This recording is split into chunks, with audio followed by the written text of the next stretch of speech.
We're going to move on to our next panelist, which is Sara Fromboluti. She is the school psychologist or clinical psychologist and has been working in the Kauai school system since 2019. Prior to becoming a psychologist, she was a special education teacher in New York City, specializing in working with students who had diagnoses of autism and emotional behavioral difficulties in underserved communities. Sara, welcome very much. Welcome and thank you very much for being here. You have the virtual floor, and maybe Serena can spotlight her so that we can see her face. Okay, so hi, everybody. Ooh, there I am. Oh, there you are. Hi. Hi. Awesome. Hi. Yeah, so I'm currently the psychologist at Waimea Canyon Middle School. I also, if any of your parents at Kikaha, I'm also the psychologist out there. So this is my email contact information. If you have any questions that come up after this, I'm more than happy to talk story about anything. So the main part of puberty is really discovering our children's and adolescents' own identity, like who they are and who they see themselves as unique individual people. And it's a particularly frustrating process for everybody involved. So if we could head to the next slide. I've broken it down. There's pretty much, it's really, middle school is a particularly terrifying combination of the kind of emotional maturity of children, but like the thinking and emotion and interests and exploration of older adolescents. And it's really a pretty exciting time, but it's also a pretty scary time for everybody involved.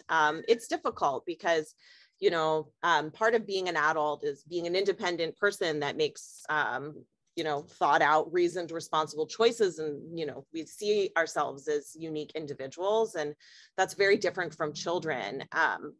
So what we start to see in adolescence is those goals and those motivations that we have in childhood, they start to shift. And it's normal, and it needs to happen in order for us to become, you know, fully realized adults and, you know, functional humans. But the process is pretty challenging for parents and for children. So just a little touchstones that in childhood, really what you know, the body and the education, it's focused on your mental growth, your physical growth, right? Like learning basic skills, you know, gravity works when you drop things. This is what a ladder looks like, right? Whereas in adolescence, we're looking actually more at maturation. So it's less about growth and more about maturing and like using critical thinking skills, some soft skills, you know, problem solving skills. In childhood, parents are the primary source of motivation and reinforcement for most children. They really focus and rely on their parents. And this doesn't change as we get into adolescence, but what does tend to shift is that that motivation becomes a little bit more of a, you know, a ground floor, and that peers become really the primary source of immediate drive and motivation and reinforcement. And that as a parent is very, very challenging to navigate, but it's also important for adolescents to develop into, you know, fully realized adults. Also, like I touched on, education in childhood is really focused a lot on skill development. Obviously at Waimea Canyon Middle School, we focus a lot on skills as well, but there's also an increased focus on ideas and concepts. How to take the skills that you have and use them to, you know, discover and explore more personal related interests.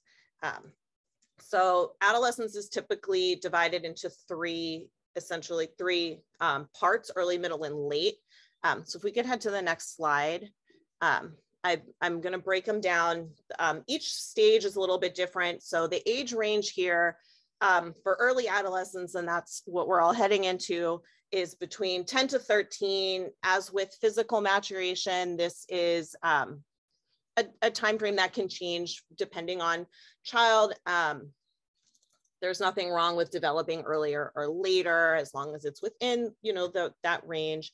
And youth are starting to see themselves more as unique individuals that are separate and different from their parents. However, their thinking style is going to still be more concrete like a child does. So you will see a lot of black and white thinking, this person is my best friend. Now I hate them. They're horrible, right? Like, you're the greatest mom. You're the greatest dad. You're my enemy. I hate you. I never want to see you again. That sort of walking back and forth is, very challenging, but it's also very normal. We also see an increase in egocentrism. So that's centering themselves in the world around them. It is very normal for youth at this age to think of everything through the lens of their own experience. And this includes increasing self-consciousness and feeling like they're on stage at all times. This is not helped by the fact that their bodies are probably at peak awkwardness with, all of those physical changes that Dr. Scott mentioned earlier.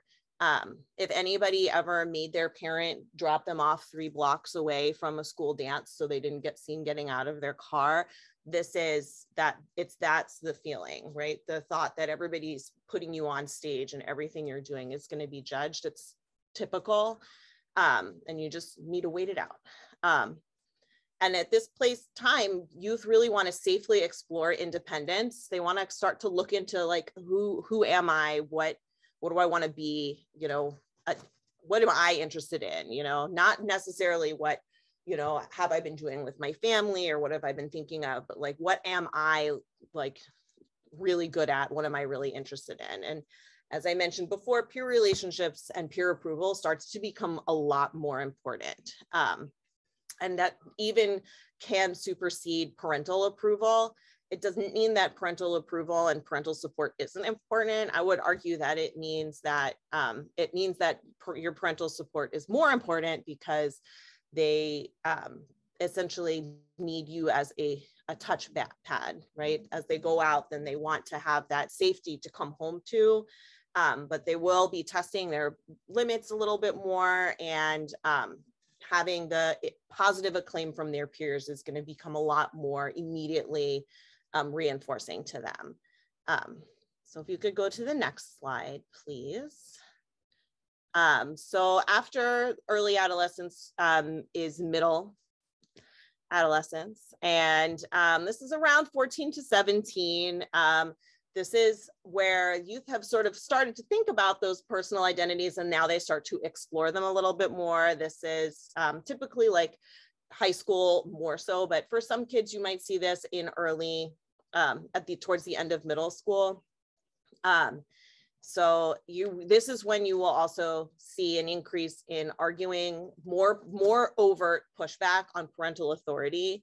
Again, it's normal. It's not enjoyable as a parent, but it is normal for your child at this stage to push back a lot more against rules, or start to try and bargain with, well, I don't, why is my curfew this? My friend's curfews are that. A lot of things like that are very typical. It's developmentally appropriate. They, however, have started on the plus side to get much better problem solving and abstract thinking skills. They will have more difficulty applying them in the moment, but after the fact, after they make a boneheaded decision, they will be a lot better able to talk about what, why things happen that way, or what they might want to do differently next time. And you can also do a lot of talking about them beforehand and prepping things, what if this happens, what could you do? And they can actually think more abstractly and relate their choices to actual consequences, both in, physical things, or, loss of privileges, and also, ways that people see them or react to them. This is also a typical age for kids to start to really explore romantic relationships. So you might start having your child talking to other kids in their class in that way. So just be aware it's totally typical for this stuff to start happening. Again, peer feedback continues to take precedence over parent feedback, but again, it also, if anything, means that your support is more important, because they are going to be testing those boundaries and testing whether or not you really care about them, even when they're being a jerk. Like, do I still have my parents' support? You know, so it is very important, but incredibly challenging. And so our next slide is late adolescence. This is, I would say, the least horrifying of the adolescent stages, because we have kids, it's essentially around like your senior year of high school, until you're in your 20s. This is when we see our youth have really begun to solidify who they are. And unlike in middle adolescence, they can actually use that to inform the way that they act and their choices. They actually look like adults pretty much at this point. It's sad for them because they're not. They might think they are, but they still do have a strong sense of themselves. They will use that sense of individuality to make choices that align with their values and their goals in life. And then they can make better thought out decisions, but again, it's a continual life process. I think learning how to make better thought out decisions in the moment, but you'll see a little bit a decrease in impulsivity, and an increase in more rational, abstract thinking. And then at this point, they've ideally been able to develop their own sense of identity, and that is when we often see an increase in the satisfaction of the parent-child bond. You can reform a more positive adult relationship with your, now young adult. And a lot of the conflict and that pushing boundaries isn't going to be as significant once they hit late adolescence. This is when we see kids become a lot better able to put their own goals ahead of what they think their friends might want. The salience of peer groups starts to drop off again once we get into late adolescence. So that peak of, having that peers as a motivator in, middle school and early high school starts to drop off again. Peers will continue. I mean, peers are important for all of us, but having your peers think you're cool becomes less important as we get into late adolescence. So that's what you have to look forward to. It ends eventually. So if we go to our next slide, so this is a quote. Really, I'm going to focus a little bit more on early adolescence now, because this is early adolescence is middle school. So I included the information for this book. It's pretty old school, but it talks really specifically about early adolescence. So it's available for purchase or to borrow. So across these 5 years, a young person physically develops, progressing from prepubescent youngster with childlike features to somebody with an adult appearance. So too, this period is marked by social and cognitive shifts that set the stage for lifelong capacities and aspirations. Social relationships often expand beyond the family unit to include more peer group influences, and young people begin to acquire behaviors that have a profound impact on their life. So this is from a conceptual framework for early adolescence. It's really looking at how that early adolescent period is where, through all this increased, identity searching and pushback to parental authority, that's actually how children are able to define themselves in really positive pro-social ways by, figuring out what the boundaries are and where they're comfortable with them. If we can go to the next slide. So it's hard though. It's hard for them, and it's hard for us, and it's hard for parents. It's hard for everyone. I don't think most people don't look back on their middle school times as being like this, great, awesome, you know, everything's copacetic, everything's great, right? It's challenging, right? You're basically busting out of your cocoon and becoming the most awkward butterfly and trying to figure out how to fly. And so there are definitely ways that you can help through this. So the first one is you want to help foster decision-making skills, and that means empowerment over compliance, right? So we want to help kids choose to make good choices, as opposed to making choices because it's the expectation of them, because that's the adult thing to do, right? Like we follow, you know, societal rules, not just because we don't want to get in trouble, but because we like believe that it's the correct thing to do, right? So we want to, and that works on increasing their decision-making skills. And this is going to pay off dividends when they are, you know, hanging out with their friends, and maybe their friends might have an idea that's not so great. Right. So you want to be able to foster an open dialogue with your youth as much as possible. That is challenging. Right. And this is also challenging. So you want to try your best to find a way to be non-judgmental while still holding up consistent and predictable consequences. So what that means is if your child does something, I'm sorry, my Mother's Day balloons keep flying into this camera. My apologies. So if your child does something that maybe you don't violates a household rule or is more serious, that being able to have a consistent and predictable consequence, right? If you don't do your homework, then you have to do it before you go out on the weekend. Or, you know, if you cut class, then you have to do extra chores, or, you know, whatever works for your family. But understand being able to have a dialogue about it, you know, and understand their motivations. Youth are, they have legitimate reasons for doing things, even if we don't agree with those reasons. And being able to have a dialogue with them about it is really the best way to help foster those decision-making skills and empower them to make good choices. So we also want to foster emotional and physical safety. So that, again, is clear limits with predictable consequences and follow through.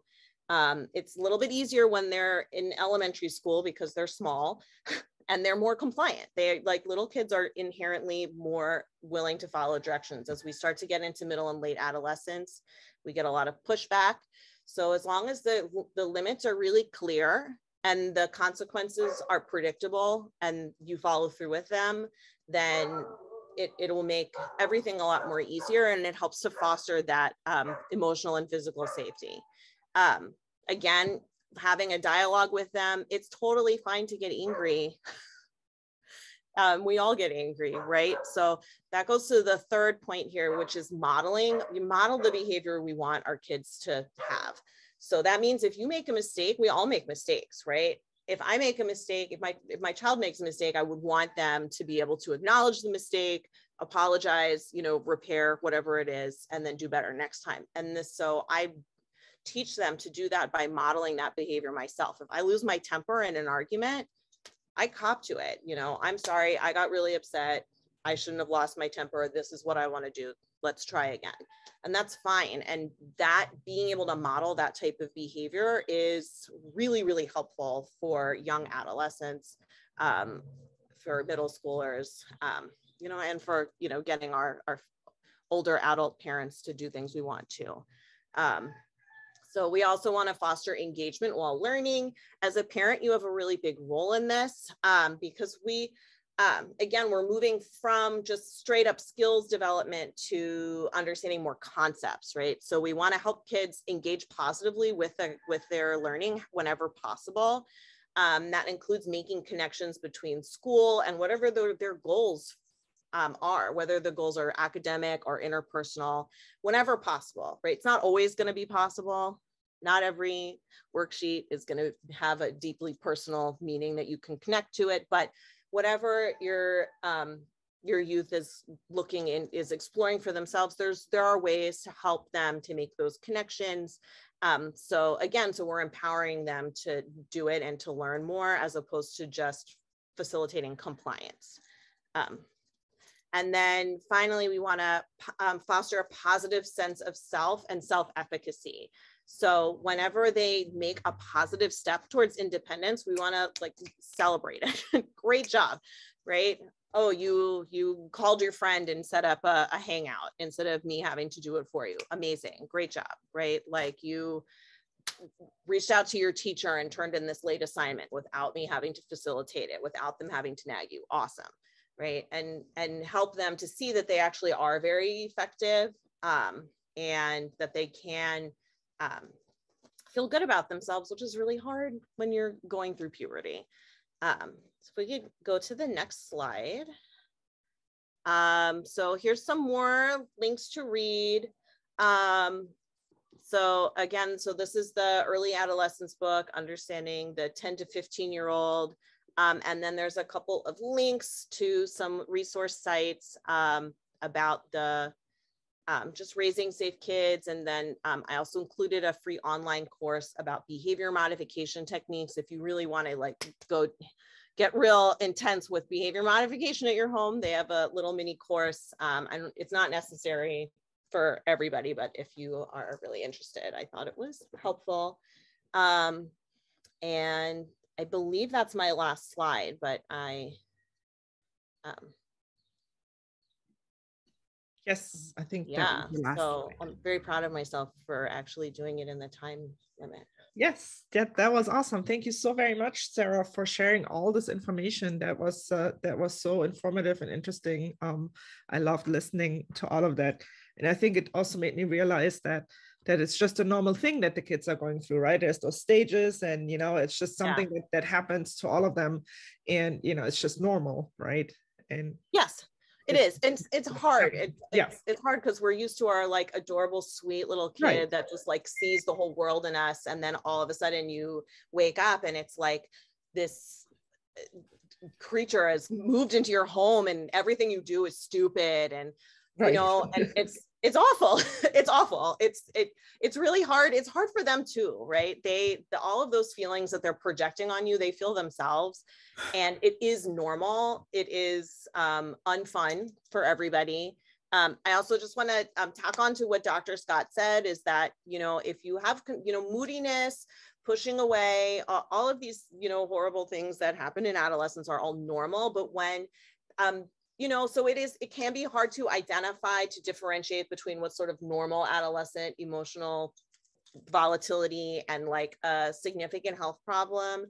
I would say always reach out to your pediatrician, or I believe Stephen Vasquez is going to be the guidance counselor for the 6th grade next year. My email is also included in here. So if you have any concerns, like please follow up with any of us. Yeah. And the criteria that I use when I'm, doing evaluations and diagnosing is really, does this affect the individual's ability to function, right? We all get sad. It's normal. You can't live life without getting sad. We all get anxious. A little bit of anxiety or a medium amount of anxiety is, honestly, it's how we motivate to do stuff we don't want to do, or right? It helps us be functional.